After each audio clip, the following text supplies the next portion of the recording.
Jiang Chen experienced many extraordinary things, starting with an unfortunate incident. He found himself tied to a chair by a beautiful blonde woman. Jiang Chen asked her what she wanted from him.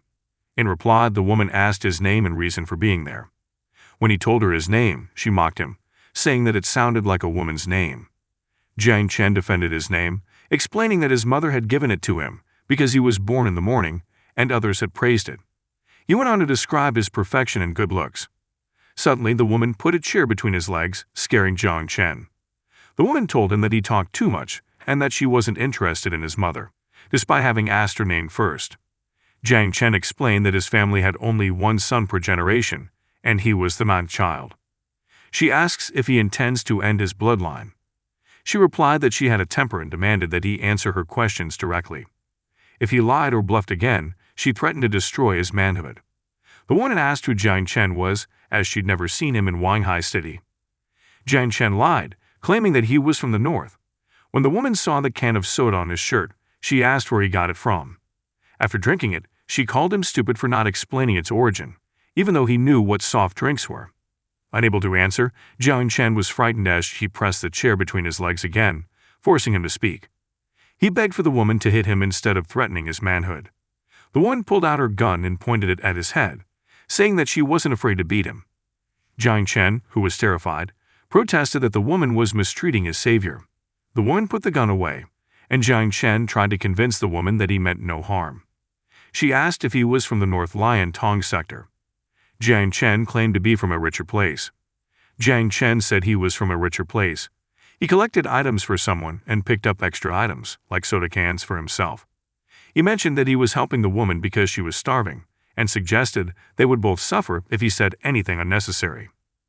The woman, realizing that she wasn't sure what she wanted from the remote area, mentioned that all food sources had been exhausted. Jiang Chen proposed that they work together. The woman could be his guide and provide clues, and Jiang Chen would give her an expensive reward.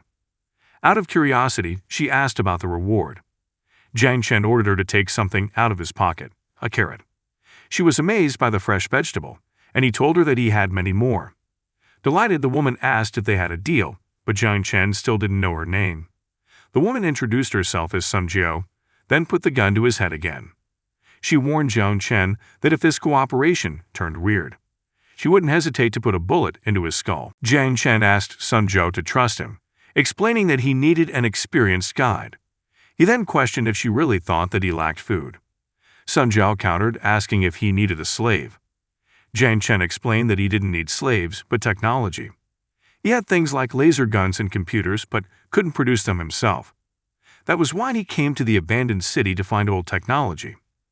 Sun Jiao was skeptical, noting that many people in Liuding City could assemble such items, and accused Jiang Chen of lying. Panicking, Jiang Chen explained that it was just an example. His technology excelled in food production and resource management, but he was lagging behind in other areas, which required him to visit this place. He hoped his lie was convincing. Ignoring his explanation, Sun Jiao turned the conversation to his pay. Jiang Chen, unfamiliar with the local currency, asked what type of payment she wanted. Sun Jiao asked for C-type batteries, food, and crystals, but he preferred food. She specifically asked for canned chicken curry, which Jiang Chen didn't have, making him suspicious.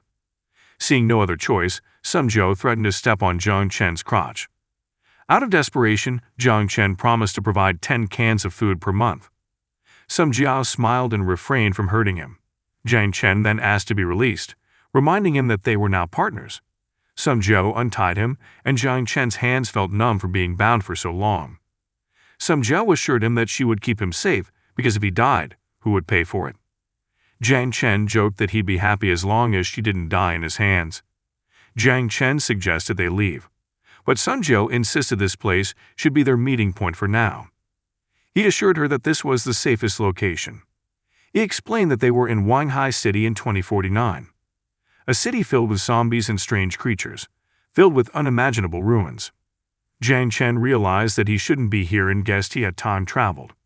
It was like a time travel show, but instead of going to the past, he had arrived on a planet in a parallel universe to Earth. Jiang Chen never imagined that he would gain the incredible ability to travel through time. It all started a few months ago. In June 2017, a flash of green light descended to earth. At the time, Jiang Chen was talking on the phone with his mother, who was checking up on him. Although she reassured him, she felt he was calling to ask for more money, and she was right. Jiang Chen ran out of pocket money and asked for more, promising it would be the last time, and he would pay her after he got a good job. His mom was upset, reminding him that it had been almost a year since his graduation, and he was still asking for money. Jiang Chen tried to explain that finding a job takes time. His mother compared him to his cousin, who had landed a high-paying job at a tech company. She suggested that he return home, where his father could find him a job on a pig farm. But Jiang Chen turned her down, having no interest in raising pigs. In a frustrated tone, his mother defended the pig farm, saying that it had provided for the family and his education.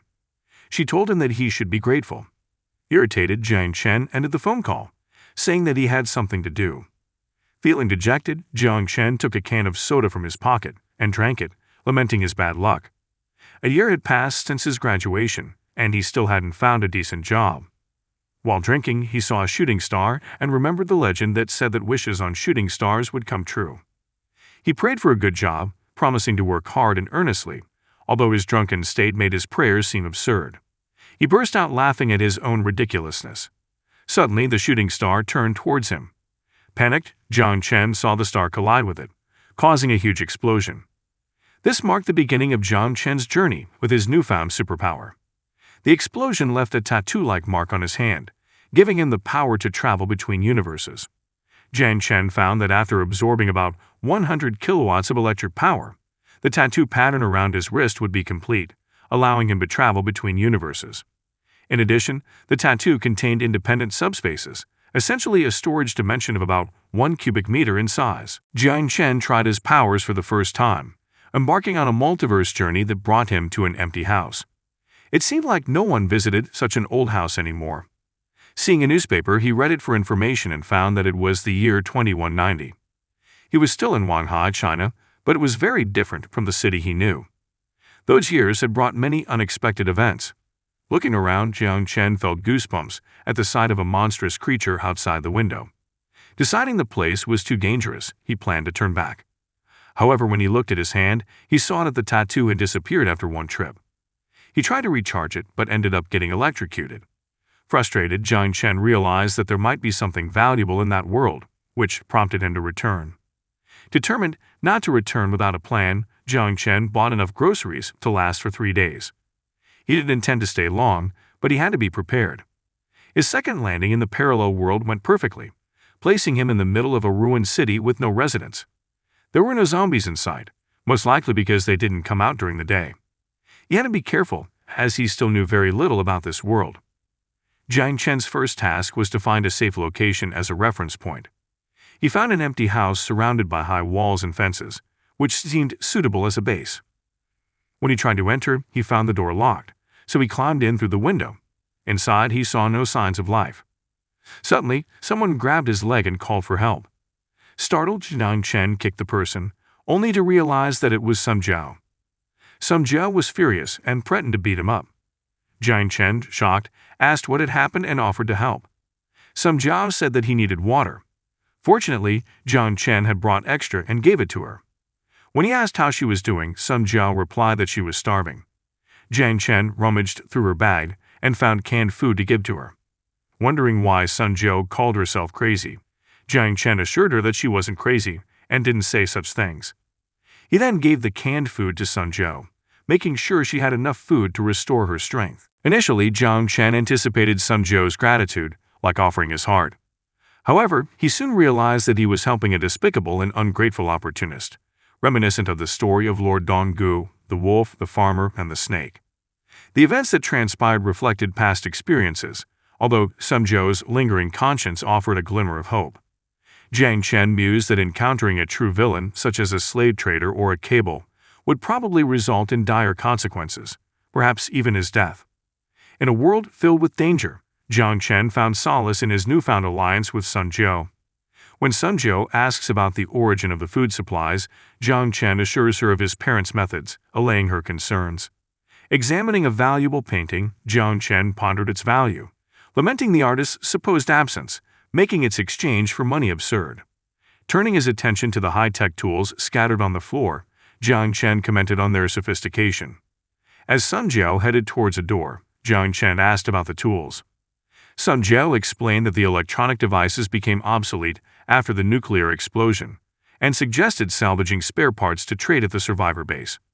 Speculating on the potential trade value of these items, Jiang Chen considered the sheer number of geniuses who might compete for his patronage.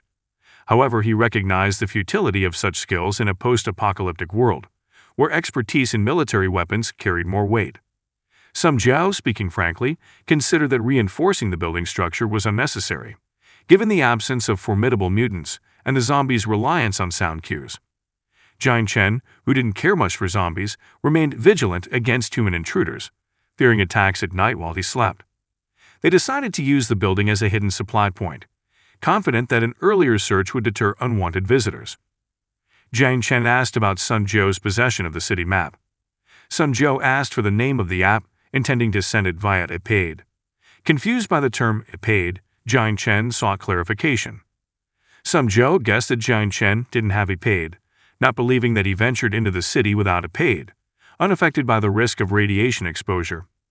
Handing over his own anicapped, Sun Jiao commented on its origin, obtained from someone who had passed away. Once activated, Jiang Chen's anicapped displayed his personal information, no ability score exceeding 20. Sun Jiao taunted Jiang Chen, questioning his manliness, which prompted Jiang Chen to challenge him. As Sun Jiao brandished his gun, daring Jiang Chen to make a move, Jiang Chen's adrenaline surged, yet he recoiled at the sight of the firearm, realizing Sun Jiao's danger. Reflecting on his fondness for the comforts of the modern world, Jiang Chen's thoughts turned to the woman who had abandoned him, making him uneasy. Caught in silence for a moment, Jiang Chen recalled the events of the past, prompting Sun Jiao to inquire about his sudden reticence. Surprised by his own memories, Jiang Chen offered no explanation. Sun Jiao regarded Jiang Chen as a precious friend, ensuring his sustenance and enjoying the prospect of a good meal. Despite her fondness for him, she realized the futility of kindness and their harsh reality. Jiang Chen, who felt uncomfortable under Sun Jiao's intrusive laughter, hesitated to respond when she questioned his perception of her attractiveness. Unsure, he struggled to formulate an answer. Jiang Chen saw the parallel world as a treasure trove. Even the simplest civilian equipment here could surpass prototypes in modern science labs. However, transporting and reselling these high-tech tools was impractical, so he focused on getting gold from this place. Sun Jiao was surprised when Jiang Chen mentioned his interest in gold. In this chaotic, post-apocalypse world, gold had lost its value. People were starving, and no one in their right mind would trade food for the shiny metal. But to Jiang Chen, gold was the only thing that still had value, and could be easily cashed back in his world.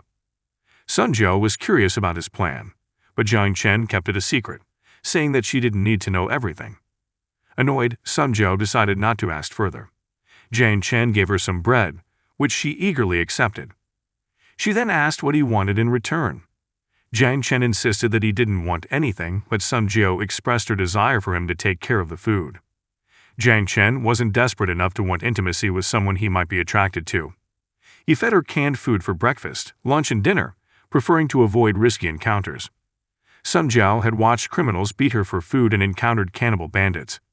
Jiang Chen was the first to really worry about her hunger. He explained that skipping breakfast would cause her stomach problems and eating in the morning would give her more energy. It almost made her forget that they were in a post-apocalyptic world. Sun Jiao, looking shy, said thank you. Jiang Chen was determined to retrieve the gold from the bank vault, even though he knew it would be difficult to transport. The EMP from the nuclear war had destroyed most of the electronics in the city. All the cars had become useless metal, and the more advanced technology was even worse. Unless Sun Jiao could find an expert to do the repairs, there was no way they could find a working car here. Sun Jiao looked very serious, so Jiang Chen tried to lighten the mood. He told her to focus on the investigation, emphasizing that she needed to know the environment, the degree of danger, and the exact location of the gold. He also reminded her to return before dark. Sun Jiao warned that zombies became smarter when the sun set. She then prepared all the equipment she needed, such as flashlights, weapons, food, and protective clothing. Before she left, Jiang Chen asked about her EMP status. After showing her status, Sun Jiao left immediately. Jiang Chen was surprised to see her EMP status, thinking Sun Jiao might not be fully human. He then returned to his world, arriving at his room and collapsing onto his bed. Looking at his bracelet, he realized that it was time to recharge. Upon waking up, Jiang Chen thought about the long recharging process in the usual way. If Sun Jiao came back and found it missing, it would definitely cause trouble. In order to complete the recharge quickly, he decided to draw electricity from his current world. Eagerly, Jiang Chen started charging, causing a power outage in the area. The residents were furious, but Jiang Chen, after finishing recharging, ran back to his room. He pondered how to solve the charging problem. He realized that he needed someone to modify the circuit, but explaining the power consumption would be difficult. Attracting the attention of experts could pose a problem. He considered whether he should live elsewhere or rent a warehouse that could support high current output. Jiang Chen thought it would be better if there were other alternatives to electricity as a power source. Jiang Chen looked at the information on his EP screen. It read, "If the radiation level exceeds the threshold of 50, the user's health will be affected. It is recommended that a certain amount of iodine be stored in the EP to control the radiation level in the user's body." Pondering the meaning of some level of iodine, Jiang Chen realized that this was critical to managing radiation exposure. But even more importantly, he had to eat. Man is iron, food is steel. A day without eating is not a problem for him, he thought, as he hurried to prepare food. Jiang Chen cooked using the recipes he learned in the Oriental chef class, and before long, he was enjoying a delicious meal.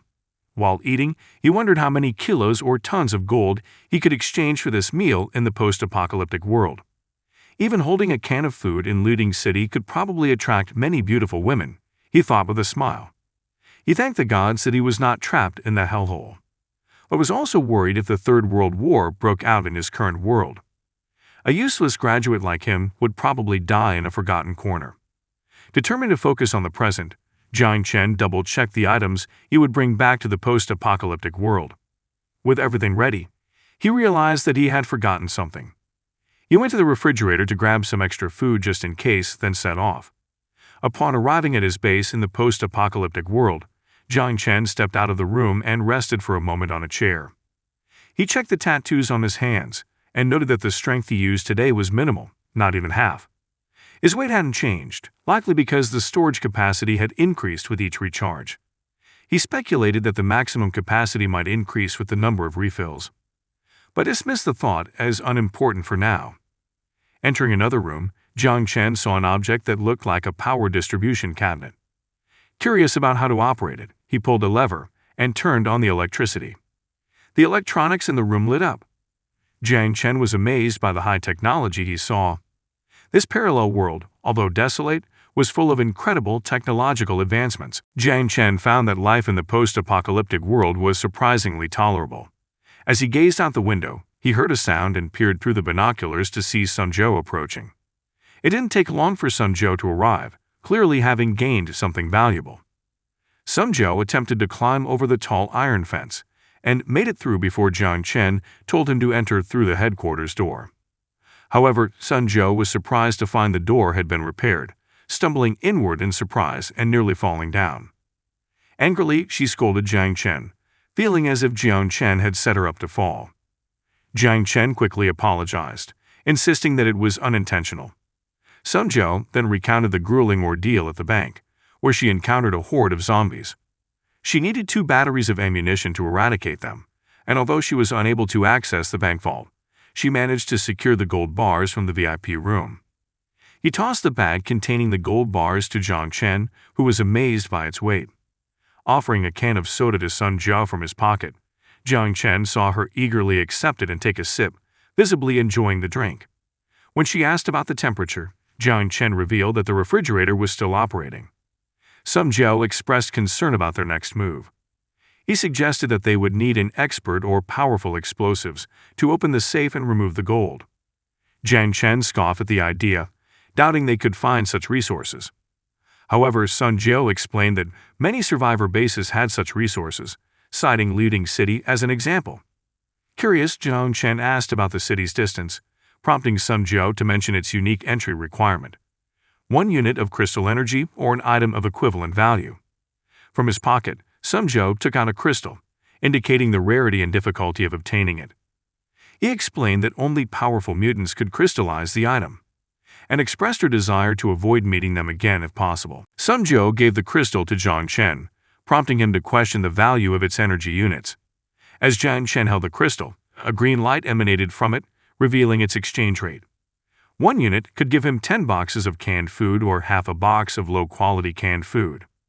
The possibilities for exchange were vast, including nutritional ingredients, batteries, and weapon energy clips. Jiang Chen likened the experience of utilizing crystal energy to recharging his tattoo. Sun Jiao explained that this energy source served as a widely accepted currency in many bases, even granting access to friendships in looting city. Jiang Chen took the opportunity to make a deal, offering 37 units of crystal energy in exchange for 4 cans of food, an offer Sun Jiao immediately accepted. Sun Jiao realized Jiang Chen's abundance of food, yet cautioned against such transactions, warning of potential exploitation by others. Although the market value of 10 energy units was equivalent to 1 can of food, the quality of the food varied greatly. In looting city, canned food often contains mutant fish meat, sometimes even contaminated with sand or worse. However, dishes like chicken curry and beef stew offered a rare taste of quality food, a revelation to Sun Jiao. Jiang Chen's disbelief is evident when Sun Jiao reveals the unusual origins of the city's food supply, which comes from mutant cows. Despite its dry texture, the prospect of a satisfying meal left Sun Jiao satisfied. Reflecting on Sun Jiao's revelation, Jiang Chen realized the harsh reality of their world, realizing his vulnerability despite his perceived wealth and gold. As panic enveloped him, he contemplated the grim fate that awaited those unprepared to survive in the post-apocalyptic landscape. Sun Jiao noticed Jiang Chen's agitation and asked about the source of his restlessness, trying to make sense of the sudden chaos. Jiang Chen assured Sun Jiao that he was fine, merely pondering how to adjust the structure of their agreement to accommodate the pricing norms in their current environment. Although food was plentiful in Jiang Chen's home, it was nothing compared to the harsh reality of their current circumstances, which made him put his trust in Sun Jiao. Recognizing Jiang Chen as her employer, Sun Jiao expressed her commitment to ensuring Jiang Chen's safety and guarding against potential exploitation by irresponsible people. After all, any threat to Jiang Chen's wealth would inevitably become Sun Jiao's problem as well. If Jiang Chen engaged in trade in the future, Sun Jiao would accompany him to prevent any unwanted incidents. In response to Sun Jiao's growing concern, Jiang Chen put on an innocent look, jokingly speculating whether Sun Jiao was starting to warm up to him. Choosing to avoid unnecessary complications, Jiang Chen opted to tell a little lie to keep the peace. Amused by Jiang Chen's antics, Sun Jiao jokingly reprimanded him, admitting to feeling gobsmacked by his innocent actions. Their joking interrupted for a moment, Jiang Chen directed Sun Jiao's attention to the fully stocked refrigerator, eliciting a pleased response from her. Impressed by the abundance of fresh produce, Jiang Chen proposes to celebrate Sun Jiao's new role as his employee by eating a mini mala. Reminding Sun Jiao to contain her excitement, Jiang Chen invited her to enjoy the feast while answering any questions she might have. As they prepared to cook, Jiang Chen passed a tomato to Sun Jiao, while teasing her culinary skills. With a plan to make a simple yet satisfying tomato fried egg dish, the couple embarked on their culinary adventure, enjoying the opportunity to savor the taste of freshness in the midst of a challenging situation. Despite living in poverty, Sun Jiao found solace in the presence of her parents and sweet little sister inside the shelter environment, which, compared to the harsh nuclear winter conditions outside, felt like paradise. However, the shelter's vulnerability becomes apparent when it falls victim to a mercenary group that preys on the newly opened shelter with weak defenses. This traumatic event marked Sun Jiao's transition into a seasoned desert survivor. As they prepare a meal, Jiang Chen advises Sun Jiao to handle the tomatoes carefully so as not to waste the harvest. Curious about Sun Jiao's culinary skills, Jiang Chen asked about his cooking experience, emphasizing the importance of treating each food ingredient with respect and pouring heart and soul into the cooking process to produce delicious results. Eagerly anticipating the meal, Sun Jiao expressed his gratitude for Jiang Chen's culinary efforts, believing that such a delicious meal was unprecedented in the desert. Despite Sun Jiao's unspoken questions about Jiang Chen's abundance of food, he struggled to articulate his feelings, likening Jiang Chen's presence to something out of fairy tale. Confused by Sun Jiao's reference to fairyland, Jiang Chen remained unaware of the deeper implications behind Sun Zhou's words. This book that survived the war is considered a fairy tale in the shelter. The book described a life filled with happiness, family, friends, and even lovers. How could this not be a fairy tale? Jiang Chen found this post-apocalyptic world very interesting. Rising from his seat, he grabbed something and returned with a few cans of beer. Explaining that at home they would drink a little when feeling tired, Jiang Chen placed the beers on the table, and Sun Zhou took one. However, Sun Zhou didn't really enjoy the beer, considering it inferior to soda. Jiang Chen, on the other hand, thought it was delicious and suggested it would help Sun Zhou relax. As they continued to drink, Sun Zhou proposed to drink until they fell asleep. Before long, they became very drunk. In his drunken state, Jiang Chen ignored the monster Sun Zhou had mentioned earlier, prompting Sun Zhou's rebuke. Sun Zhou asserted that in Jiang Chen's hometown, there were monsters called graduations, akin to demons to the students. These monsters not only devoured students' carefree lives and parental allowances, but also forced students to go to foreign cities to fight. Jiang Chen elaborated, likening their burden to carrying dreams, hard work, and fans. When questioned about fans, Jiang Chen brushed it off, suggesting Sun Zhou to let him speak. He talked about entering the working world, where work and bosses would be torturers. Sun Zhou, confident in her physical prowess, challenged the idea of being tormented, prompting Jiang Chen to suggest that she check her DP. However, when Sun Zhou tried to open it, she realized that she was holding Jiang Chen's shoes instead. Full of rage, Sun Zhou strangled Jiang Chen, accusing him of theft. Panting, Jiang Chen retaliated, asserting his dominance. Amidst the chaos, Sun Zhou looked sheepish, questioning Jiang Chen's earlier statement. Sun Zhou quickly maneuvered against Jiang Chen, insisting on being the one in control. Jiang Chen marveled at Sun Zhou's unfathomable strength, even likening it to the intimidating strength of a chicken. Sun Zhou, amused by the comparison, affectionately toyed with the chicken's strength, which irritated him. Sun Zhou teased the chicken power, referring to it as a cute little chick, pissing the creature off until it transformed into a big tough chicken. Threatening retaliation, the chicken power expressed its anger, prompting Sun Zhou's admiration for the sudden transformation. Finally, Jiang Chen and Sun Zhou sat down together, with the chicken power visibly exhausted from the previous fight. Having engaged in 10 fights within 4 hours, the creature had expended 20 years of energy. Apologizing to Sun Zhou, Jiang Chen expressed his willingness to take responsibility for their actions. However, Sun Zhou firmly said that Jiang Chen wouldn't make grandiose promises of marriage or eternal protection. She likened their situation to stories in the past, reminiscing about the past. Jiang Chen assures her that he can fulfill her needs regardless of the challenges they face. Sun Zhou expresses concern about her enemies, but Jiang Chen remains undaunted, promising his unwavering support. As they shared a tender moment, Sun Zhou urged Jiang Chen to act on her wishes. Eagerly, he asked for Sun Zhou's attention. However, the chicken force, sensing the intimate atmosphere, became agitated and retaliated. The next day, the exhausted chicken power managed to survive, relieved to have made it through the ordeal. Jiang Chen confessed to feeling dizzy and tired from the previous night's activities, and expressed his need to rest. However, Sun Zhou dismissed his complaints, questioning his manhood and urging him to continue.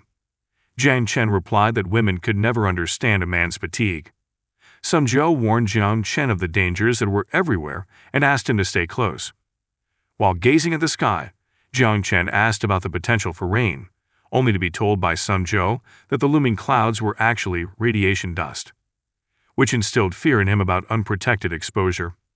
Reassuring Jiang Chen that his EPD contained iodine to manage radiation levels, Sun Zhou eased his concerns about bodily mutations. Nevertheless, he emphasized the need for personal protective equipment in high radiation zones, such as nuclear facilities. Dissatisfied with Sun Zhou's decision to explore, Jiang Chen voiced his reluctance to participate. Undeterred, Sun Zhou insisted Jiang Chen learn to defend himself, proposing a visit to the 6th Street Survival Camp for combat training. Despite Jiang Chen's objections, Sun Zhou remained adamant, even arming herself for their journey through the zombie-infested area. Jiang Chen, alarmed by the prospect, received a crash course in weaponry, starting with kinetic weapons for practicality and reliability in combat. He can use it easily as a lighter. The safety mechanism is on the upper right side of the handle. Make sure the safety is engaged when there is no intention to ignite. Sung Jiao then urged Jiang Chen to keep moving forward. Although Jiang Chen was worried about potential mutant attacks, Sung Jiao reassured him and advised him not to worry. Not all creatures were hostile. For example, rats, despite their large size, still had an inherent fear of humans. Zombies remain dormant during the day, as the mutant cells affixed to their craniums require a stable environment for photosynthesis.